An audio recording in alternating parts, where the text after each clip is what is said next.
முருகனுக்கு உகந்த விரதம் சஷ்டி. இது 6 நாட்கள் மேற்கொள்ளப்படுகிறது. அதாவது ஐப்பசி திங்கள் பூர்வபட்ச பிரதமை திதியில் தொடங்கி 6ஆம் நாளான சஷ்டி திதியில் இந்த விரதத்தை நிறைவு செய்ய வேண்டும். முருகப்பெருமானுக்கு முகங்களும் 6, முருகனின் படைவீடுகளும் 6, முருகனை வளர்த்த கார்த்திகை பெண்களும் 6 பேர், சரவணபவ என்ற முருகப்பெருமானின் திருமந்திரமும் 6. ஜாதகத்தின் 6ஆம் இடம் பொதுவாக விரோதம், கடன், குரோதம், சத்ரு போன்றவைகளை குறிக்கும். இந்த தோஷங்கள் அனைத்தையும் போக்கும் வல்லமை கொண்டவர் நம் முருகப்பெருமான் தான்.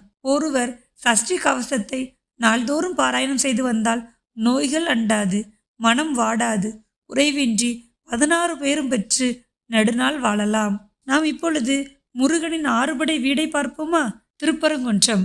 இதுதான் முருகனின் 6 படை வீடுகளில் முதலாம் படை வீடு. இங்குள்ள முருகப்பெருமானை வழிபட்டால் திருமணம் விரைவில் நடைபெறும்.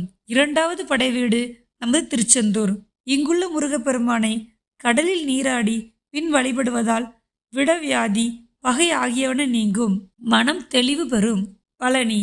ஞான பலமாக இருக்கின்ற முருகப்பெருமான், அதாவது நம் பழனி ஆண்டவரை வழிபட்டால் தெளிந்த ஞானம் கிடைக்கும். சுவாமி மலை. தந்தைக்கு உபதேசம் செய்த முருகப்பெருமானை இங்கு வழிபட்டால் ஞானம், சுகவாழ்வு ஆகியவற்றை பெறலாம். திருத்தணி. குன்றிலே குடியிருக்கின்ற திருத்தணிகை செருந்தணி முருகன்.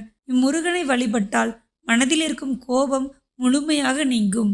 6வது படைவீடான பழமுதிர்ச்சோலை. இங்குள்ள முருகனை வழிபட்டால் பொன், பொருள், வருமானம் பெருகும். அங்குள்ள சுனையில் நீராடுவது மிகவும் சிறப்பை தரும்.